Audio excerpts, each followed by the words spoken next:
Oh, Thank you for the kind introduction. My name is Yoshihiro Sawada from Japan CCS. Today, I'd like to present uh, development of CCS project in Japan and also a message to a large project from experience.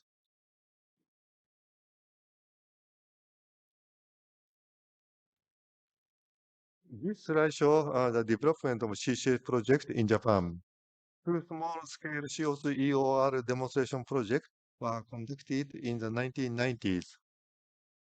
In the early 2000s, the Nagaoka CCS demonstration project was conducted, which injected 10,000 tons of CO2.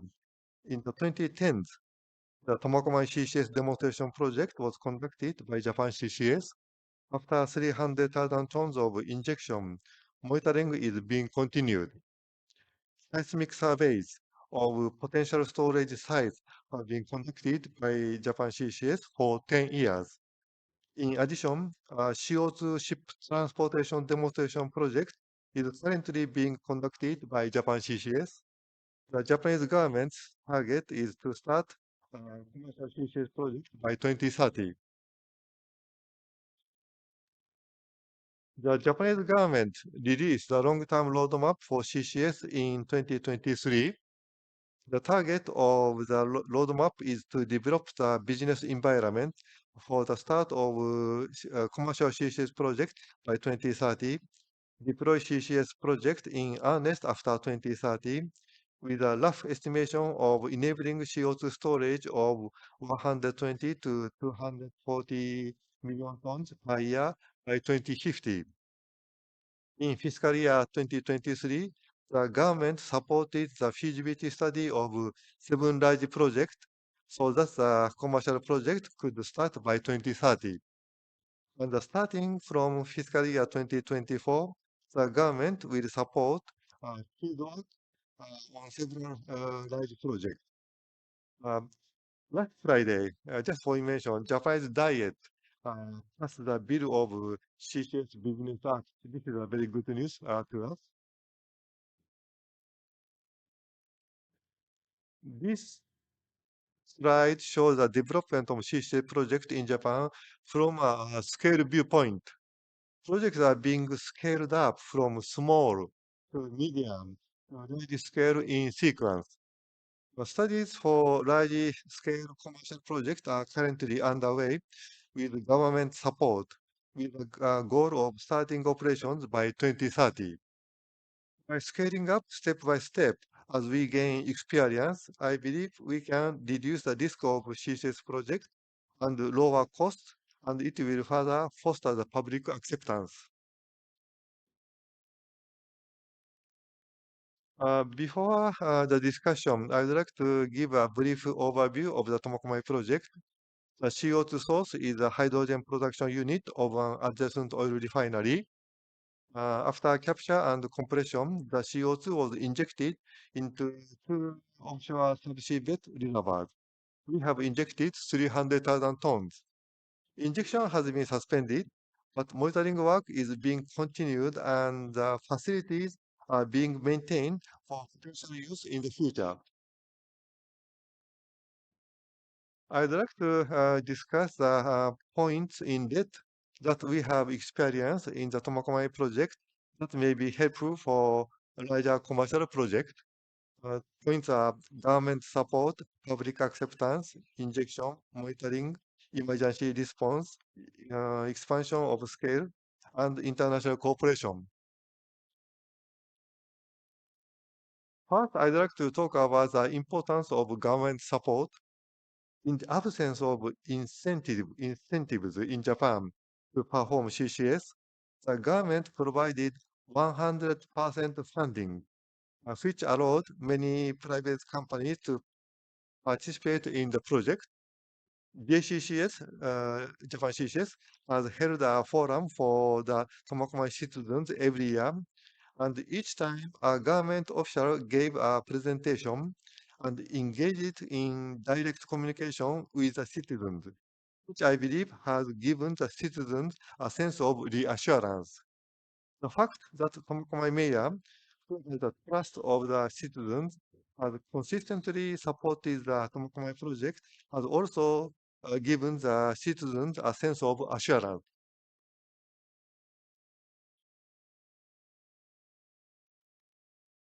Next, I'd like to discuss the importance of public acceptance.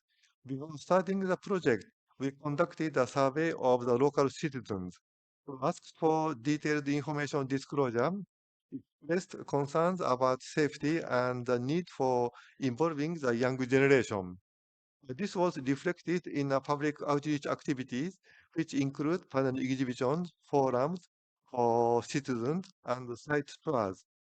We set up an information disclosure system in the Tomakomai City Hall to ensure transparency. We have held seminars for students and science classes for children. As a result of these activities, we have maintained a good relationship with our local community.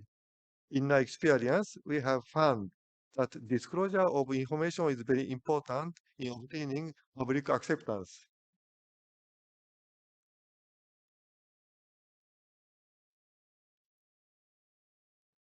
This is a geological cross-section with the profiles of the injection wells. We utilize directional drilling technology to drill 3 to 4 kilometers from onshore to offshore to access two different reservoirs, a sandstone layer and volcanic plastic rocks. Of the 300,000 ton cumulative CO2 injection, almost all of the injection was into the sandstone layer with very good injectivity. Uh, the injectivity of the volcanic and volcanic plastic rocks was found to be very poor, so we stopped injection at only 98 tons. In the appraisal well of the volcanic and volcanic plastic rocks, the lithology was lava and tough glacier, and the permeability was about 1 millidarcy. So we thought that we might be able to inject the CO2 with an injection interval of over 1 kilometer.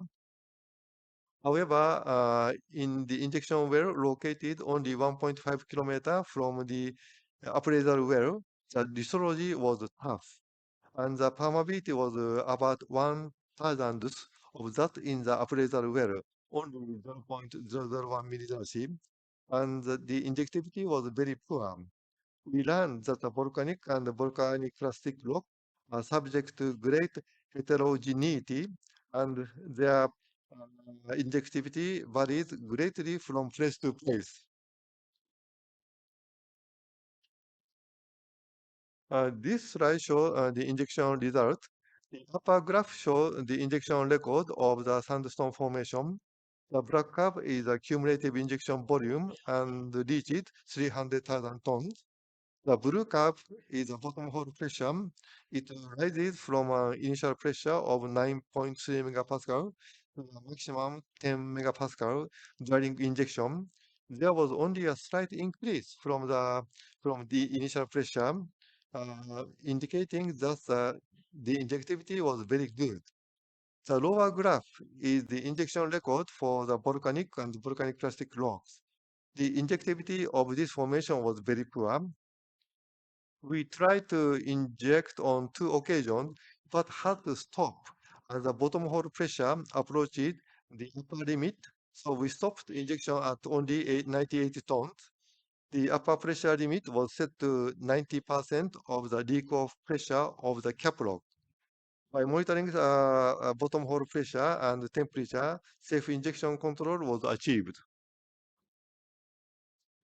We have conducted 3D seismic surveys prior to CO2 injection at 65,000 tons, 200,000 tons, and 3 times at 300,000 tons of CO2 injection.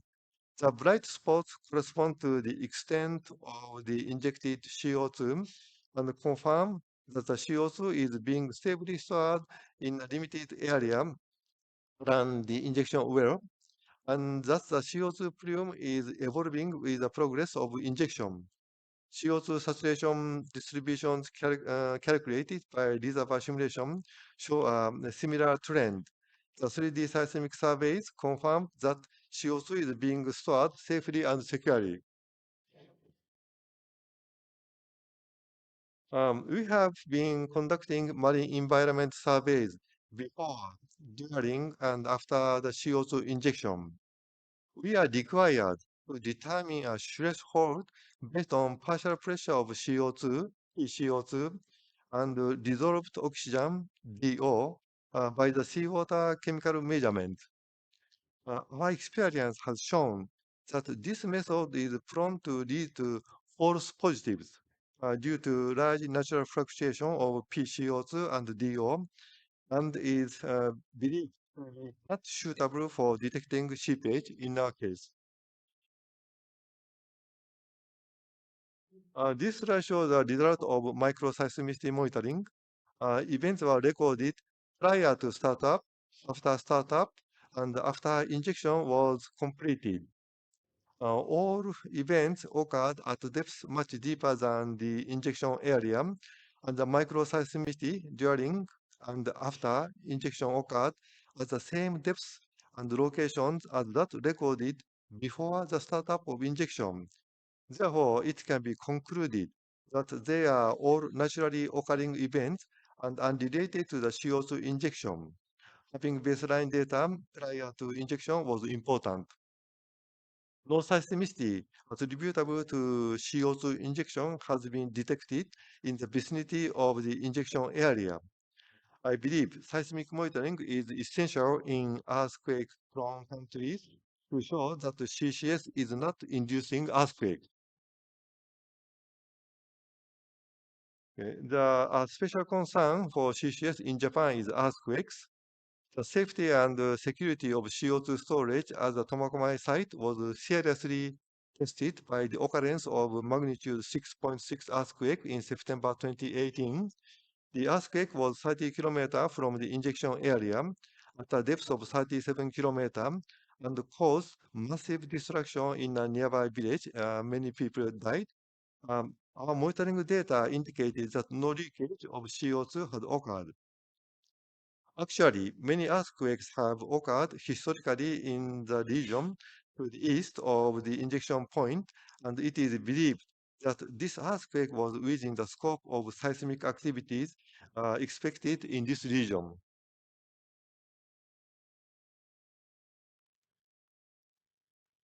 When the earthquake occurred, so many CCS objection was noted on CCS, stop CCS, normal CCS, something like that. This slide summarizes the measures we took after the earthquake.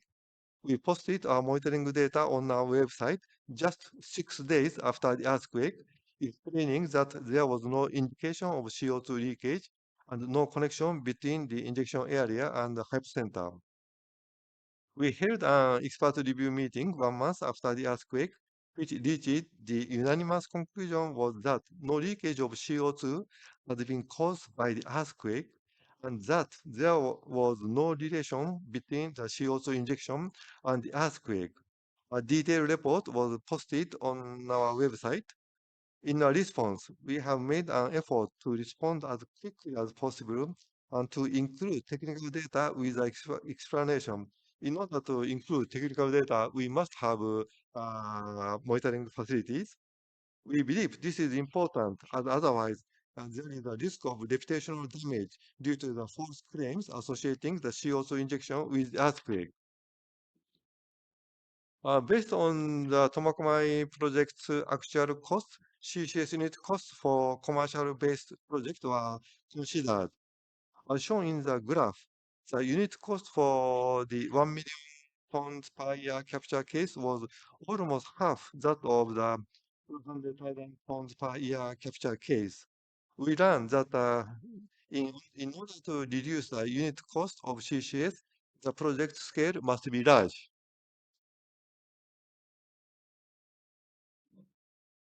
More than 2,400 people from over 70 countries have visited the Tomakomai CCS Center. We have shared our experiences with international visitors. We have also exchanged information with foreign organizations. In order to minimize the risk in CCS project, I think it is essential to share experiences through international cooperation. For CCS deployment, I think it is less risky to run and scale up from small, medium, and large scale in that order. Based on what we have learned, our message to large projects are government support is very important. Information disclosure is important to secure public acceptance. We learned that the volcanic and volcanicity rocks are subject to great heterogeneity. Monitoring can confirm CO2 is being stored safely and securely. In case of emergency, we have to respond quickly and show technical data and explanation. Scaling up greatly reduces CCS unit cost, and international knowledge sharing is essential for CCS development.